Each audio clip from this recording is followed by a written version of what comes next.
Welcome to my YouTube channel HSC crew. इस वीडियो में हम ओशा 30 आवर जनरल इंडस्ट्री की लेक्चर सीरीज को ही कंटिन्यू करेंगे और ओशा का एक स्टैंडर्ड जो कि मटेरियल हैंडलिंग एंड स्टोरेज से रेलिवेंट है, दैट इज 29 CFR 1910 सब पार्ट N176, इसके पार्ट 2 को डिटेल में देखेंगे। पहले पार्ट 1 में हमने मॉड्यूल 1 और मॉड्यूल 2 जो कि मैकेनिकल लिफ्टिंग और मैनुअल हैंडलिंग के बारे में था, इसको कवर किया है और अभी हम क्रेन लिफ्टिंग से रेलिवेंट मॉड्यूल 3 को स्टार्ट करेंगे। So before starting, if you found this content helpful, do subscribe the channel and also give your reviews in the comment section as well. So moving on, previous lectures में हमने lecture number 1 से lecture number 7 तक introduction to OSHA, working and working surfaces, emergency planning and fire prevention, basic electrical safety and material handling और storage के पहले 2 modules को detail में cover किया है। अगर ये वीडियोस आपने नहीं देखी तो इसी प्लेलिस्ट में स्क्रॉल करके आप ये वीडियोस देख सकते हैं। So on next slide there is a preliminary note that this particular videos are not covering subpart N29 CFR 1910-176 that is relevant to the material handling and storage. If you want to read all these standards in detail, these are free available on OSHA website. You can head toward that and you can read and get a penalty of knowledge relevant to material handling and storage, specifically 1910-176. So next slide पे चलते हैं। Module 3 cover करेंगे जो कि crane and जो slings से relevant है। It means that crane lifting safety से रेलिवेंट है।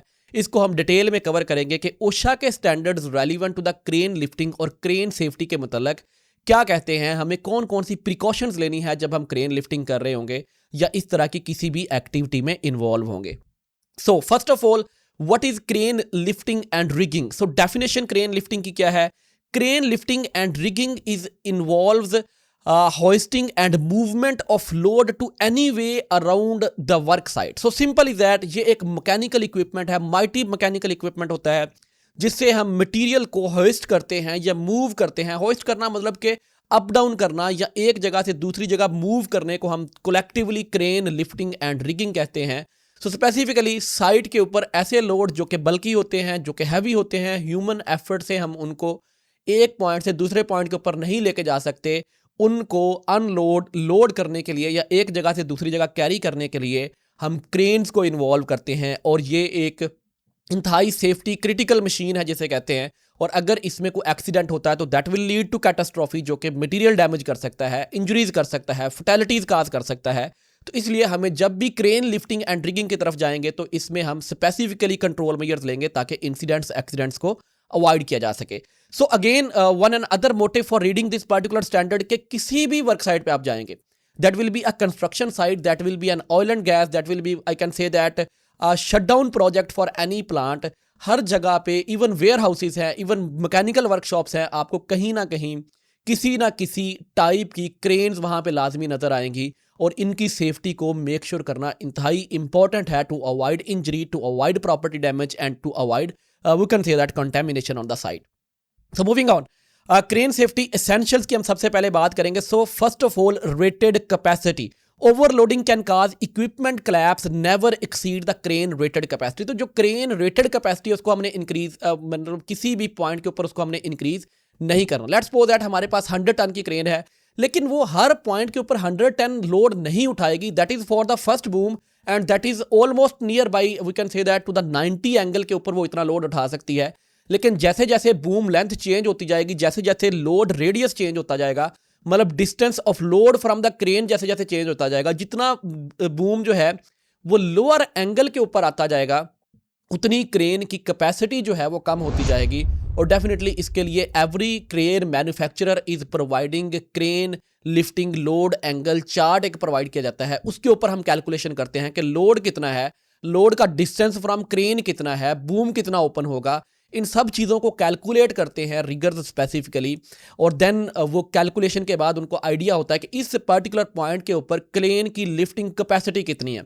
अब लोड कितना है उसको डिवाइड करते हैं और हम देखते हैं कि क्रेन रेटेड कैपेसिटी कितने % इंक्रीज हो रही है।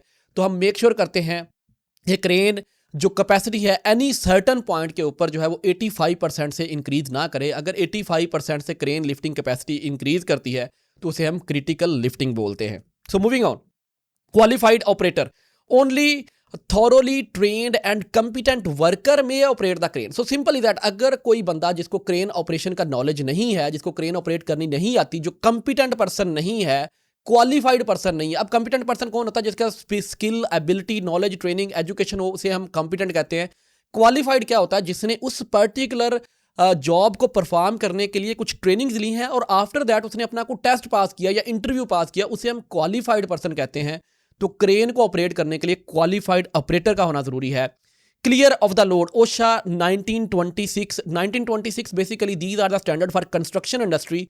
स्पेसिफिकली क्रेन्स को मैक्सिमम टाइम पे हम कंस्ट्रक्शन इंडस्ट्री में भी यूज करते हैं, तो कंस्ट्रक्शन इंडस्ट्री स्टैंडर्ड्स भी क्रेन लिफ्टिंग को एड्रेस करते हैं। Protect worker from moving, falling and stay out of the fall zone. Simple is that, OSHA का 1926 जो उसमें सब पार्ट जो 1425 है, ये प्रोहिबिट करता है कि क्रेन के जो सस्पेंडेड लोड के किसी ने नीचे नहीं आना। जो हमारे पास जो एरिया बैरिकेड किया है उसको अवॉइड करना है। जनरल जो वर्कर्स हैं वो उस साइड पे नहीं आएंगे। That is clear of load. It means that कि कोई बंदा भी सस्पेंडेड लोड या लाइन ऑफ फायर के अंडर नहीं आएगा। So that is relevant to the crane safety essentials. Next slide पे चलते हैं। सेफ लिफ्टिंग एंड ऑपरेशंस को हम डिस्कस करेंगे। सो सबसे पहले hoist routes. So simple is that, हम पाथ डिफाइन करेंगे कि जिस पाथ के ऊपर लोड को हमने एक जगह से दूसरी जगह के ऊपर लेकर जाना है, और मेक श्योर करेंगे वहां पे कोई साइमल्टेनियस ऑपरेशन यानी उसके उस पर्टिकुलर एरिया में कोई ऑपरेशन कैरी ना किया जा रहा हो। Simple is that, plan the path to avoid exposing the worker to the suspended load. मतलब किसी के ऊपर से ये लोड गुजर के ना जाए। Let's suppose that pump maintenance कर रहे हैं और हमने एक पाइप स्पूल को ऊपर पाइप रैक के ऊपर लेकर जाना, तो मेक श्योर करेंगे कि हम वो पंप मेंटेनेंस वाली एक्टिविटी को बंद करवाएंगे, एरिया कार्डन ऑफ करवाएंगे, एंड आफ्टर दैट उस लिफ्टिंग को कैरी करेंगे ताकि सस्पेंडेड लोड के नीचे को बंदा ना आए। Then moving on, fall zone exception only allowed for hooking, unhooking, guiding or operating a concrete hopper with proper rigging and safe self-closing hooks. So simple is that fall zone exception क्या होती है कि हम सिर्फ load को definitely hooking के लिए load के पास जाएंगे, अनहुकिंग के लिए या रिसीविंग ऑफ लोड के लिए जाएंगे। उसके बाद हमारे पास let's suppose that concrete hopper को हमने क्रेन के साथ लिफ्ट करके अपर फ्लोर के ऊपर लेकर गए हैं, तो जिस बंदे ने सिर्फ उस हॉपर को ऑपरेट करना और वो भी बड़ा प्रिकॉशनरी मेजर्स के साथ उस हॉपर को ऑपरेट करेगा, और जितनी भी लोड अटैचमेंट डिटैचमेंट होगी वो सेल्फ क्लोजिंग हुक, जिसके ऊपर हुक्स के साथ एक सेफ्टी लैच लगी होती है, वो 100% मैंडेटरी होनी चाहिए वहाँ पे। तो ये कुछ सेफ लिफ्टिंग ऑपरेशन से रेलिवेंट है। Then receiving load only essential employees may remain when a load is landed. So simple is that, जो operate we can say that authorized riggers हैं जस्ट वही लोड को रिसीव करेंगे। और let's suppose that हमने किसी pipe spool को, किसी इक्विपमेंट को होल्ड करना है या साथ में उसको कोई नट बोल्ट टाइट करने हैं, तो सिर्फ वही बंदे वहां पे रहेंगे जो कि एसेंशियल होंगे उस एक्टिविटी को, उस जॉब को परफॉर्म करने के लिए। Next, operator focus. We can say that no distraction while operating the crane. मतलब कि जब क्रेन ऑपरेटर क्रेन को ऑपरेट कर रहा है तो वो साथ में मोबाइल फोन यूज नहीं करेगा, वो साथ में डिस्ट्रैक्टेड नहीं होगा, खाना नहीं खाएगा, बाकी मामला नहीं करेगा, वो फोकस्ड होगा। He will be having an I on the load, और अगर लोड को डायरेक्टली वो नहीं देख सकता तो इंस्ट्रक्शंस को फॉलो करेगा, सिग्नल्स को फॉलो करेगा या रेडियो वॉकी टॉकी को फॉलो करेगा। That is relevant to the safe lifting operations of the crane. Next side पे चलते हैं। Suspended load and brake safety की हम बात करेंगे। सो सिंपल इज दैट, अगर ऑपरेटर ने ब्रेक लेनी है या लोड को हमने एक लंबे टाइम के लिए सस्पेंडेड फॉर्म में रखना है, तो उसके लिए क्या प्रिकॉशनरी मेजर्स हैं। तो फर्स्ट ऑफ ऑल, ऑपरेटर में leave the controls only if remains near by. Let's suppose that हमने एक लोड को सस्पेंडेड फॉर्म में रखना है, हमने कोई बोल्ट टाइटनिंग करनी है, किसी पीस को होल्ड करके रखना है, पाइप स्पूल को होल्ड करके रखना है, वेल्डिंग एक्टिविटी कैरी की जा रही है, हमने 2 आवर्स के लिए 2.5 आवर्स के लिए लोड को जो है वो होल्ड करके रखना है और वेल्डिंग परफॉर्म, मतलब वेल्डर ने उसके ऊपर वेल्डिंग परफॉर्म करनी है, तो ऑपरेटर सिर्फ कैबन को उस वे में छोड़ सकता है जब वो नियर बाई द कैबन रहेगा।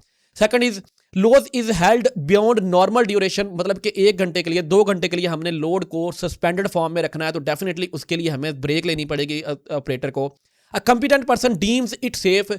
एक कंपिटेंट रिगर या सुपरवाइजर, रिगिंग सुपरवाइजर जो है वो क्रेन ऑपरेटर को इन्फॉर्म करेगा कि लोड अभी सिक्योर कर लिया गया है, बट क्रेन से हम इसको डिटैच नहीं कर सकते, सेफ है क्रेन को अगर आपने छोड़ के थोड़ी देर के लिए इधर उधर होना है, या let's suppose that you have to attend any your we can say that another task, लेकिन क्रेन के कैबन के आप नियर बाई रहेंगे।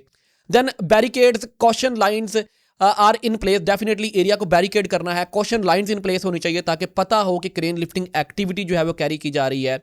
और सिंपली दैट, इसके अलावा एक ब्रेक टेस्ट भी किया जाता है। Test brakes whenever the load increasing 90% of its maximum line pull. So simply that, ये ब्रेक टेस्ट जो है ये इस तरह से भी परफॉर्म किया जाता है जब हम लोड को लिफ्ट करते हैं। दैट इज ब्रेक सेफ्टी एक अलग चीज़ है, ब्रेक टेस्ट एक अलग चीज़ है कि हम लोड को थोड़ा सा उठाते हैं और फिर हम उसको होल्ड करते हैं थोड़ी देर के लिए और चेक करते हैं कि क्रेन की लिफ्टिंग कैपेसिटी है कि नहीं है, ताकि हम जब लंबे अरसे के लिए लोड को हमने सस्पेंड करना है तो क्रेन उसको easily at that point carry कर सके।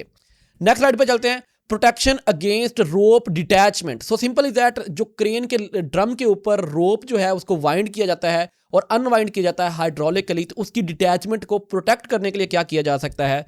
So first of all, to prevent the rope from slipping off the drum, never lower the boom or load to the point where fewer than 2 full wraps of rope remain on the drum. So simple is that, हम boom को इतना elongate नहीं करेंगे, load को इतना नीचे नहीं लेकर जाएंगे कि जनाब वो जो ड्रम के ऊपर जो नीचे हमारे पास पिक्चर में भी शो हो रही है कि जो रोप है वो सारी अनवाइंड हो जाए, तो डेफिनेटली वो फिर उस एंकरिंग पॉइंट के ऊपर एक heavy, we can say that, stress increase करेगी और रोप डिटैचमेंट के चांसेस जो है वो इंक्रीज हो जाएंगे। तो at least 2 full wraps of rope जो है वो इस ड्रम के ऊपर जो है वो मेंटेन करने हैं हमने, रोप डिटैचमेंट को, जो क्रेन के ऊपर रोप्स चल रही होती है उनकी डिटैचमेंट को प्रिवेंट करने के लिए। Then maintain these wraps, keep wraps securely anchored to prevent the sudden loss of lifting control. वही बात है कि हमने इनको मेंटेन करना है और सिक्योरली एंकर्ड होनी चाहिए कि ये सडनली जो है वो क्रेन का, डेफिनेटली जब वो रोप ही डिटैच हो जाएगी जिसके साथ हुक अटैच है फर्दर आगे से, तो क्रेन का जो कंट्रोल है वो भी लॉस हो जाएगा। तो इसको प्रिवेंट करने के लिए हमने ये सेफ्टी मेजर लेने हैं definitely. Moving on, travelling with a load. So some time क्या होता है कि क्रेन्स डिजाइन होती हैं कि वो लोड को पिक करके थोड़ा सा आगे मूव करवा सकती हैं, इसको हम ऑन रबर पिक भी बोलते हैं और ये भी क्रिटिकल लिफ्टिंग में इंक्लूड की जाती है। So first of all, moving a crane while carrying a suspended load is generally prohibited unless the crane manufacturer specially allow that. So simple is that, this is a design thing. हम crane के साथ load को suspend करके move नहीं करवा सकते, ये allow नहीं होता। बट अगर मैन्युफैक्चरर रिकमेंडेशंस हैं, क्रेन इस काम के लिए बनाई गई है, तो हम लोड को इस तरह से कैरी कर सकते हैं और इसको हम ऑन रबर पिक भी बोलते हैं। Then when permitted, operator must use extreme caution. उसको एक्सट्रीम ध्यान रखना होगा। Check for the stability, ground clearance, we can say that, and make a clear communication with the signal person. जैसे कि नीचे एक क्रेन दिखाई गई है जो कि एक पाइप स्पूल को मूव करवा रही है थोड़ा सा, और ये ऑन टायर्स ही इसको मूव करवा रही है, तो डेफिनेटली ये ट्रेन उस पर्टिकुलर लोड को उठाने के लिए जो है वो रिकमेंडेड है। इसमें भी हमने मेक श्योर करना है कि क्लियर डिस्टेंस हो। जर्क अगर लगाएंगे तो डेफिनेटली वो लोड आके क्रेन को हिट कर सकता है या किसी और फैसिलिटी को हिट कर सकता है। तो एक्सट्रीम कॉशन लेनी है, स्लो मूव करना है, एक्सेसिव ब्रेकिंग नहीं करनी, और सारी गाइडलाइंस को फॉलो करते हुए हम लोड को ट्रेवल करा सकते हैं in suspended form. Then authorize to stop operation. So simple is that, this is relevant to the stop card जो यूजुअली साइड के ऊपर प्रोवाइड किए जाते हैं कि अगर आप कोई भी अनसेफ एक्टिविटी देखते हैं, तो even if you are not a safety professional, even if you are not a safety officer, you can stop that activity. ये हर बंदे की अथॉरिटी होती है साइड के ऊपर in order to make compliance with ILO C155 कि आपने अपनी सेफ्टी का भी ख्याल रखना है और दूसरों की सेफ्टी का, जो साइड के ऊपर काम कर रहे हैं उनका भी ख्याल रखना है। And it's also recommended in R164 और C155 में ये रिकमेंडेशंस हैं वर्कर राइट्स में कि आपने अपनी सेफ्टी का भी ख्याल रखना है और दूसरों की सेफ्टी का भी ख्याल रखना है, और अगर कोई अनसेफली काम को कर रहा है तो आप उसको रोक कर सकते हैं, रिपोर्ट कर सकते हैं। सो OSHA regulation 1926 again construction industry standards 1418 authorize any person who see a safety hazard and stop crane operations। किसी भी ऑपरेशन को रोक सकते हैं, लेकिन specifically this OSHA standard is relevant to the crane safety कि अगर आप अनसेफ क्रेन लिफ्टिंग देखते हैं, कोई बंदा सस्पेंडेड लोड के नीचे है, crane operator mobile phone use कर रहा है, विंड स्पीड जो है वो 32 किलोमीटर पर आवर से ज्यादा है, तो आप क्रेन लिफ्टिंग ऑपरेशन जो हैं आप ऑथोराइज हैं, आप उनको रोक सकते हैं। Then work must be halted until unsafe conditions are corrected। So simply that, काम को हम उस वक्त तक रोक सकते हैं जब तक जो अनसेफ कंडीशंस थी उनको हम एलिमिनेट नहीं कर सकते। This ensure that everyone not just the operator can help to prevent the accident. इससे फायदा क्या होगा कि हर बंदा एक्सीडेंट प्रिवेंशन के लिए काम करेगा।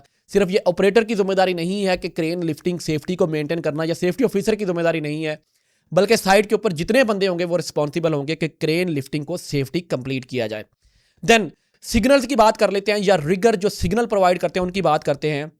A qualified signal person using hand, voice or audible signals must direct the crane when the operator view of the load is, we can say that our destination is blocked।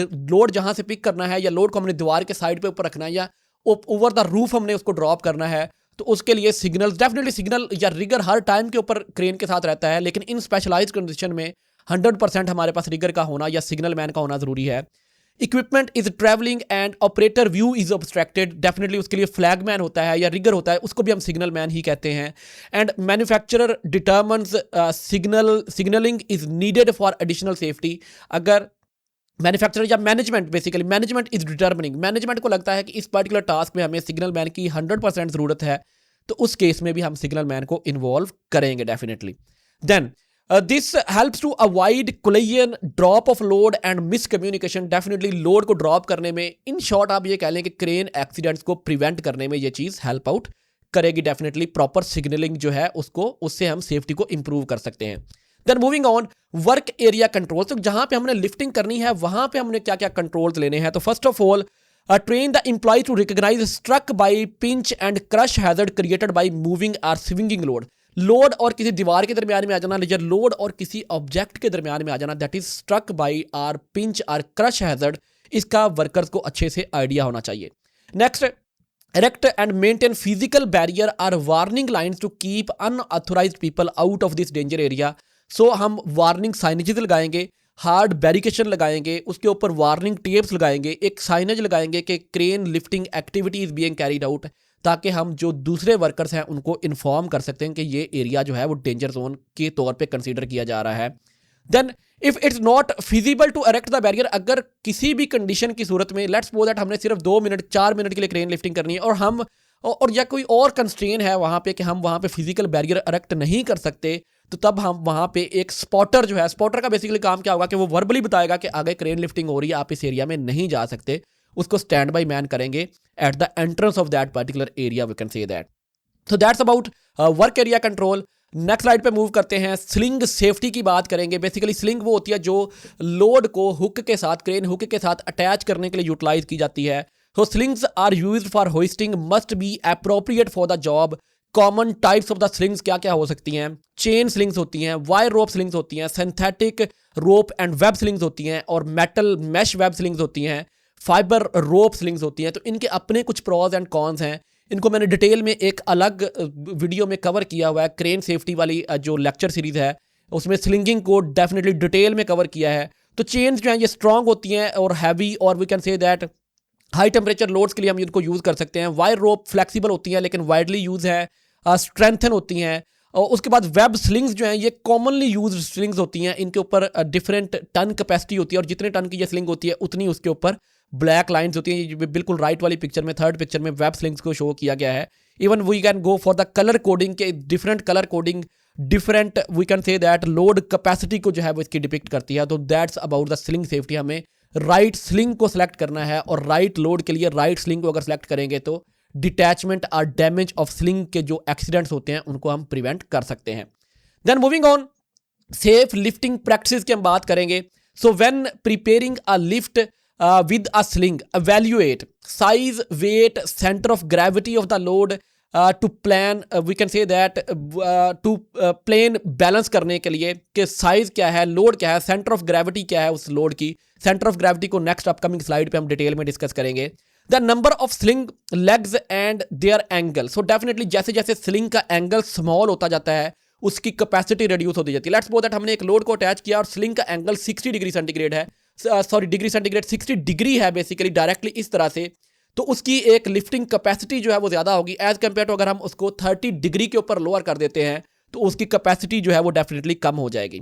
So moving on, sling rated capacity ensuring it exceeds the intended load. So make sure करना है हमने कि ये इसके extended जो capacity है उससे जो स्लिंग की कैपेसिटी को हम इंक्रीज ना करें, लोड को उससे इंक्रीज ना करें जितनी कि स्लिंग की कैपेसिटी। अगर 3 टन की स्लिंग हम यूज़ कर रहे हैं तो हमको 3 टन से ज़्यादा का लोड उससे नहीं उठाना। Then history and care of use of slings, definitely उनको इंस्पेक्ट करेंगे, उनको ऊपर कोई क्रैयन तो नहीं है, कोई डैमेज तो नहीं है, वेब स्लिंग डैमेज तो नहीं हुई, कोई कट तो नहीं लगा हुआ, इन सब चीज़ों को हम मेक श्योर करेंगे ताकि हम सेफ लिफ्टिंग जो है वो उसको परफॉर्म कर सकें। Moving on, centre of gravity, जैसे कि मैंने कहा था सेपरेटली हम इसको डिस्कस करेंगे। The centre of gravity of the point where entire load is concentrated. So simple that, एक लंबा पाइप है तो उसका मिड पॉइंट जो है वो उसका सेंटर ऑफ ग्रेविटी होगा, और जब हम उसको पिक करने के लिए जाएंगे तो क्रेन हुक जो है वो उस मिड पॉइंट के ऊपर होनी चाहिए ताकि लोड जो है वो डिसबैलेंस ना हो। और लेट्स सपोज दैट हमने ऑफ सेंटर ग्रेविटी लोड को पिक किया है, तो जैसे ही हम उसको उठाएंगे तो लोड मूव करके किसी नियर बाई स्ट्रक्चर को हिट कर सकता है। तो ये बड़ा इंपॉर्टेंट है कि हम लोड को सेंटर ऑफ ग्रेविटी के ऊपर से पिक करें definitely. Then if the hook is off centre the load may tilt dangerously and risking the drop और स्विंगिंग ऑफ द लोड। इस चीज को अवॉइड करने के लिए हम सेंटर ऑफ ग्रेविटी की कैलकुलेशन करते हैं और लोड को सेंटर ऑफ ग्रेविटी से ही पिक करते हैं, और ये सारा काम रिगर्स कर रहे होते हैं definitely. Moving on, care and use of slings. So definitely हम स्लिंग्स को यूज करेंगे तो उसके लिए सर्टन केयर जो है वो रिक्वायर है। So first of all, following are the safety precautions every time we will use while using the slings for crane lifting। तो inspect before lift. So first of all हम inspection करेंगे कि इसके ऊपर कोई डैमेज तो नहीं है, कोई वियर एंड टीयर तो नहीं है। अगर वेब स्लिंग्स यूज कर रहे हैं तो वो कहीं से बर्न तो नहीं है, उसके ऊपर कोई केमिकल स्कॉच मार्क्स तो नहीं है, वो वियर एंड टीयर तो उसके नहीं हुई, कट तो नहीं लगे हुए, इस चीज़ को इंस्पेक्ट करेंगे। After that, avoid dragging. हम किसी भी लोड को जब हम स्लिंगिंग कर रहे हैं तो उसको ड्रैग नहीं करेंगे, बिकॉज फ्रिक्शनल फोर्सेज जो हैं वो उस स्लिंग को डैमेज कर सकती हैं। अब्रेशन फोर्सेज जो हैं वो डैमेज करके सडन फॉल ऑफ लोड की तरफ लेके जा सकती हैं। Correct hook placement, centre of gravity की ऑलरेडी हमने बात की, तो प्रॉपर सेंटर ऑफ ग्रेविटी के ऊपर हम हुक को प्लेस करेंगे ताकि स्लिंग्स के ऊपर जर्क वाली फोर्स जो है वो ना आए और स्लिंग्स जो है वो डैमेज ना हो। Then protect the wire rope slings. Wire rope slings जो है ये ज़्यादा फ्रजाइल होती हैं, इनको क्रैयन हो सकती है, ये डैमेज हो सकती हैं, अब्रेशन, और अगर इनको ड्रैग करके हम लेकर जाते हैं तो इनके डैमेज होने के चांसेस जो है वो इंक्रीज हो जाते हैं। तो इन सब चीज़ों को जब हम क्रेन लिफ्टिंग करेंगे, मेंटेन करेंगे, मेक श्योर करेंगे कि हम एक सेफ क्रेन लिफ्ट की तरफ जा सकें। तो ये सारी प्रिकॉशंस को हमने डिटेल में डिस्कस किया कि क्रेन क्या होती है, क्रेन के कौन कौन से क्रिटिकल इक्विपमेंट्स हैं स्पेसिफिकली। उसमें हमारे पास रोप, क्रेन रोप की हमने बात की, वायर स्लिंग्स की, रोप स्लिंग्स की, सारी स्लिंग्स की हमने बात की, ऑपरेटर के बिहेवियर की हमने बात की, सिग्नल मैन के बिहेवियर की हमने बात की, क्रेन ऑपरेशन रिक्वायरमेंट्स की हमने बात की, अदर वर्कर्स और ऑन साइट रिक्वायरमेंट्स की हमने डिटेल में बात की, जो कि ओशा के this particular material handling and storage के स्टैंडर्ड में डिटेल में डिस्कस किया गया है। एंड स्पेसिफिकली जे ओशा का 1910 यानी जनरल इंडस्ट्री का स्टैंडर्ड है, दैट इज 174, और सब पार्ट एन है specifically. So that's all from this module 3 relevant to the crane lifting, and stay tuned for upcoming videos relevant to the we can say that we will going for a next video relevant to material handling and storage, and we will sum up this particular standard. So till then, thank you very much for watching this video. If you found this content helpful, do comment on the video and also subscribe to the channel. And if you have any questions, you can put it in comment. I will be available to reply you guys. So thank you very much once again for watching this video.